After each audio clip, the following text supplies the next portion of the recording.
Tetapi saya nak ceritakanlah antara soalan yang saya tanya kepada Tengku Zafrul. Yang pertamanya sebab saya nak bawa perhatian pada hari pertama identity politics lebih kepada sesuatu yang lebih membina, yang lebih praktikal. Jadi saya tanya dia tentang visi untuk special economic zone yang kita akan bincang selepas ini. Tetapi soalan kedua saya mungkin agak nakal, mungkin saya nak share lah. Tetapi saya spontan cakap. Saya tak rancang untuk tanya soalan ni. Saya spontan cakap. Dan saya nak maklumkan bahawa mungkin increasingly saya melihat Zafrul as a potential candidate for Prime Minister. Do you think dia akan suka kalau kita cakap benda ni terbuka, ataupun apabila KS endorse sesiapa ni macam ada case of death sikit KJ? So, dulu kita endorse Jogani jadi menteri. Akhirnya jadi menteri juga.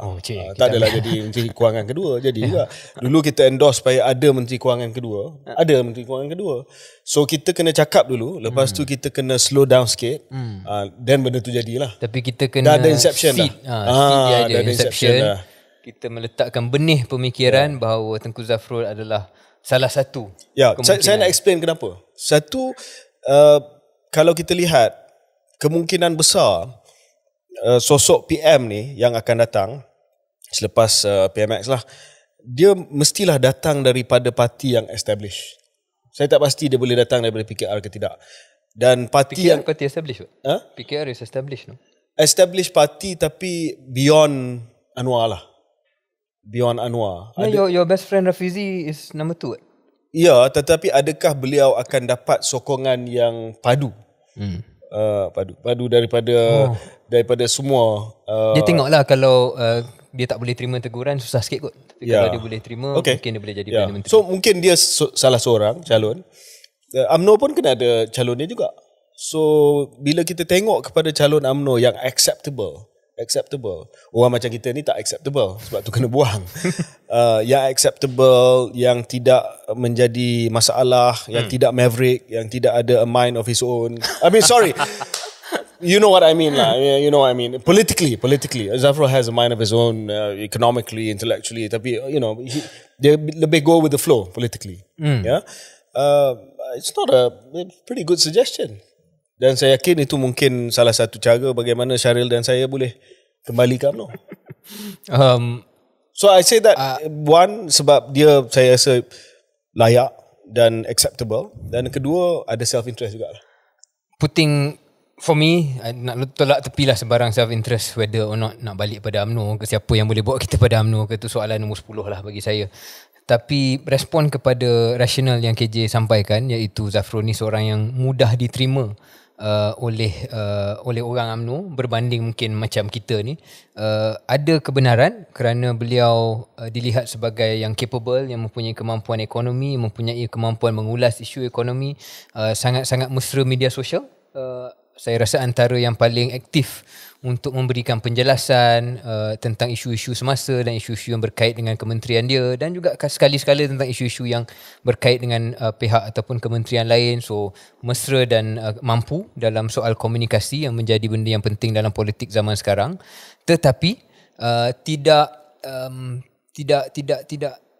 cari pasal ataupun tidak cari gaduh.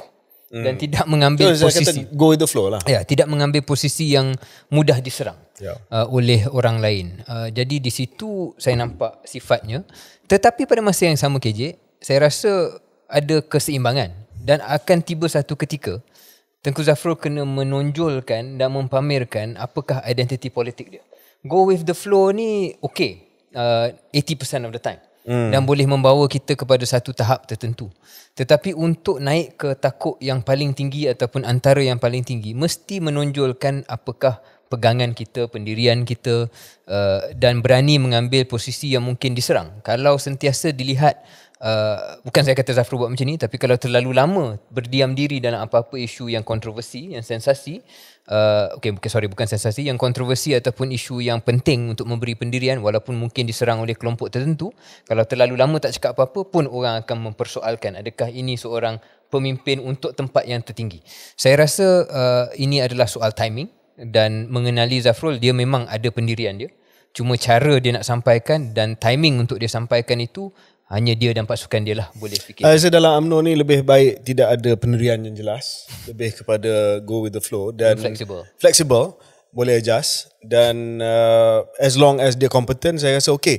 Dan saya float nama Zafrul bukan kerana ini agenda utama episod kali ini, sebab ini mungkin benda yang saya nak sampaikan sebab kita kebetulan bincang di Singapura hari itu, tetapi sebab kita nak tengok ada generational change. Kalau tak kita dengan orang yang sama saja. Lepas PMX ni biarlah new generation, ya.